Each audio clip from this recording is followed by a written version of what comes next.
As a truck driver for a little bit over a year, I'm going to give you a list of things that they don't tell you in CDL school. If these CDL schools were transparent about trucking, then they wouldn't be in business because hardly anyone would enroll. So I compiled a list of things to expect in the life of a trucker after CDL school. But first, give this video a like, subscribe to my channel, and share the video. First things first, CDL schools are in the business of making money. So that means that they have to get you excited so you can't wait to buy what they're selling. Yes, there is a lot of potential to make a decent living in truck driving.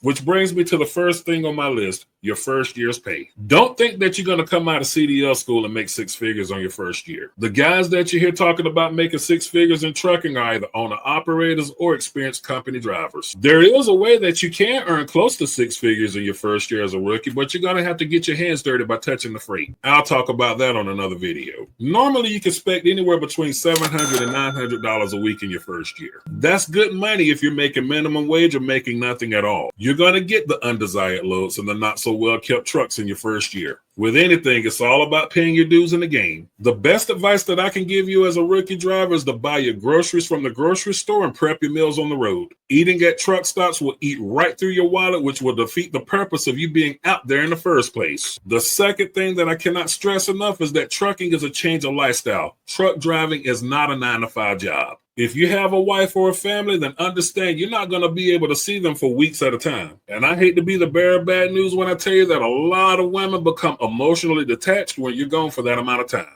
That time during training and you being gone on that first trip is going to be trying on your marriage or relationship. The best advice that I could give you financially as a truck driver is to stack your money before even enrolling in CDL school. Because if you're living from check to check, those training checks are going to put you in the hole. So make sure that your mortgage, your rent, your car payments, and utilities are at least paid 2 months ahead. You being away from the house or leaving the family with no money in the bank will put a further strain on your marriage. And that's the additional strain of you being away from home in the first place. You also got to remember that whatever role you play in the house is going to fall all on your wife or your girlfriend. Taking out the trash, rolling the trash can to the curb, changing the light bulbs in the house, picking up the kids from school, and co-parenting under the same roof all falls on the wife. Yeah, with modern technology, you can FaceTime your family, but it is not the same as you being in the house with her. Trust me, the FaceTimes will come more few and far between, and the long conversations will become minimum. And that's not because you've fallen out of love. It's because you're on the road and trying to concentrate on your job. She, on the other hand, is left with more responsibilities due to your absence. Within 6 months, you're going to feel like you're on the outside looking in. Just remember that everything that's good going on at home is because of what you're doing out there on the road. Your wife has gas in her car and money to keep food in the fridge, all because of what you do on the road. Your kids can go to karate class, play football, or partake in a ballet class, all because of what you're doing on the road.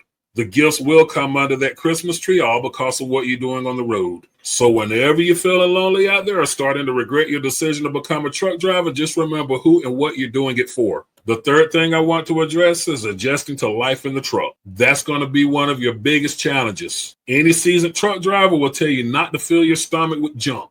See, at your house, the bathroom is either near your bedroom or down the hall. Out on the road, the bathroom is way across the parking lot at the truck stop. And I'm the type of person that I have to take a shower immediately after dropping the Cosby kids off at the Super Bowl. Side note, my reason for doing that is because toilet paper don't have soap and water. Toilet paper does not leave your rear end clean. It just gets rid of the visible residue. Fresh wipes are not a substitute for taking a shower to clean your rear end. And the last thing I want to address is, what do you do after you get your CDL? For those of you who just recently got your CDL, the first thing I want to do is say congratulations. You did everything that you were supposed to do in order to get that CDL. So the first thing that I would recommend before even looking for work is getting more endorsements on your license. Get your tankers, your doubles and triples, your twit card, and your hazmat. The object of the game is to make the most money as you can on your first year. And with those endorsements, you have a better chance of getting a local job if going over the road is not your thing. There are companies like XPO and Estes that will give you a chance right out of truck driving school with those endorsements. And the most important thing to do with your CDL is to protect it at all costs. Your CDL is your lifeline and your key to future job opportunities. You will have companies that will expect you to drive tractors and trailers that would not pass a DOT inspection.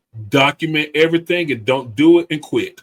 If you get pulled over and put out of service, then the company is not going to have your back. You will have companies that will tell you to drive your vehicle in inclement weather.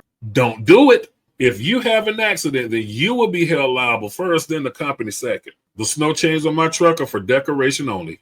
If the road is not in a drivable condition, then I park my truck and wait until the conditions are drivable. If your truck slides into another vehicle, then it is you who would get the ticket for driving too fast for the conditions. If you were to cause a fatality and you're at fault, then you're not going to be away from home because you're in a truck. It's going to be because you're in an extended stay at Club Fed.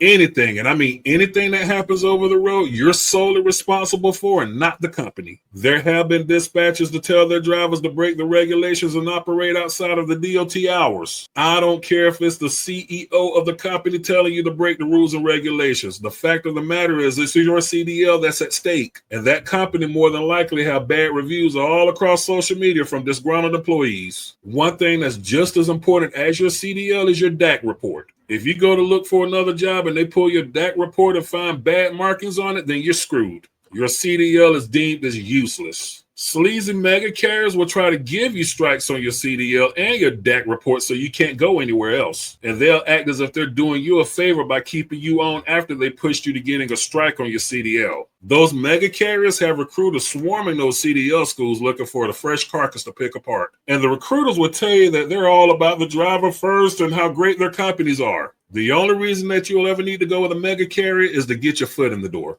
These are not companies that you want to build a career with.